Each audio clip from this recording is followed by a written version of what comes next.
అందరికీ నమస్కారం అండి. ఈరోజు మన వీడియోలో శ్రీ వరలక్ష్మీ దేవత వ్రతకథ చదువుతున్నాను. అందరూ ఆసక్తిగా విని మంచిగా విని అమ్మవారి దయకు పాత్రలు కావాలని కోరుకుంటున్నాను. ఓం శ్రీమాత్రే నమః.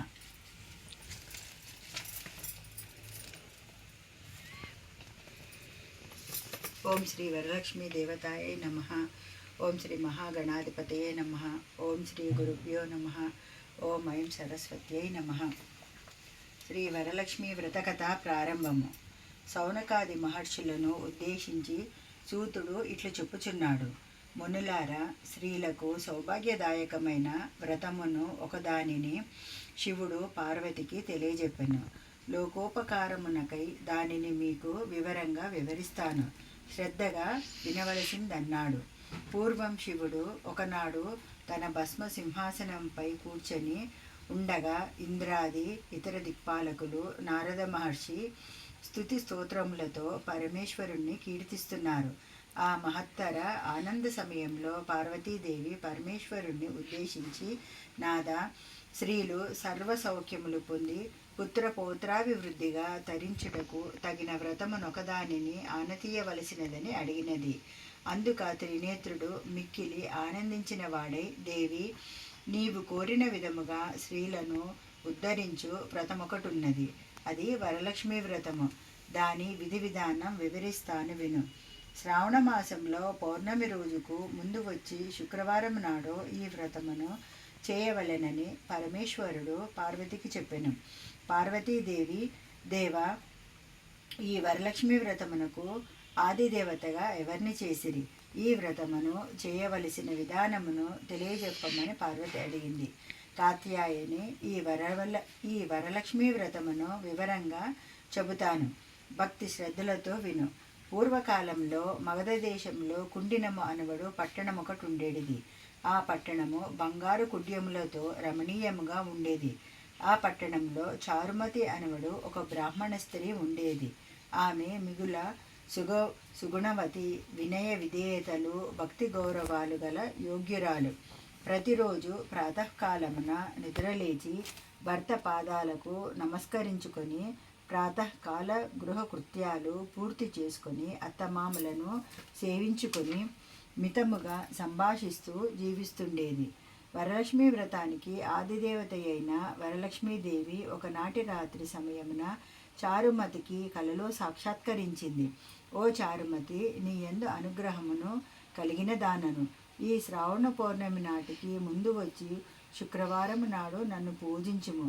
నీవు కోరిన వరాలను కానుకలను ఇచ్చెదనని చెప్పి అంతర్ధానమయ్యెను.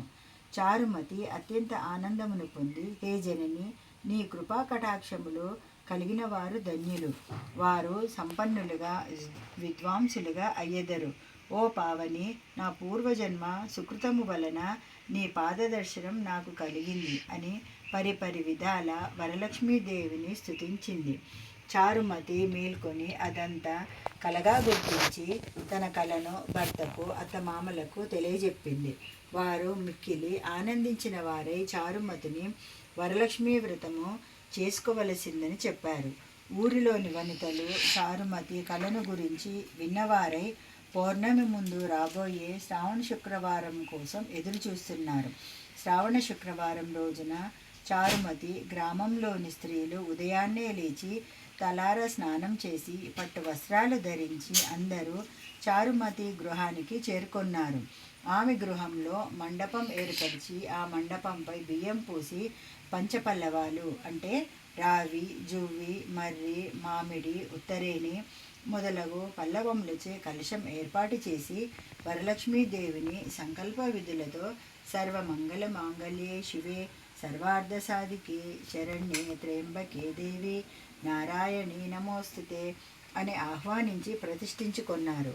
అమ్మవారిని షోడశోపచారాలతో పూజించారు. సాధ్యమైన వారు స్వర్ణ, రజిత, తామ్ర, మృణ్మయ మూర్తులను కూడా ప్రతిష్ఠించుకోవచ్చు. భక్ష్య భోజాదులను నివేదించారు. 9 పోగుల తోరమును చేతికి కట్టుకొన్నారు. ప్రదక్షిణ నమస్కారాలు చేశారు. మొదటి ప్రదక్షిణం చేయగానే కాళ్లకు అందియలు గల్లు గల్లున మ్రోగాయి. రెండవ ప్రదక్షిణం చేయగానే హస్తములకు నవరత్న ఖచ్చిత కంకణాలు దగదగా మెరిశాయి. మూడవ ప్రదక్షిణం చేయగా అందరూ సర్వాభరణ భూషితులయ్యారు. చారుమతి యొక్క వరలక్ష్మి వ్రతం ఫలితంగా ఇతర స్త్రీల యొక్క ఇళ్ళు ధనకనక వస్తు వాహనములతో నిండిపోయాయి. ఆయా స్త్రీల ఇళ్ల నుండి గజ తురక రథవాహనములు వచ్చి వారిని ఇళ్లకు తీసుకొని వెళ్ళాయి.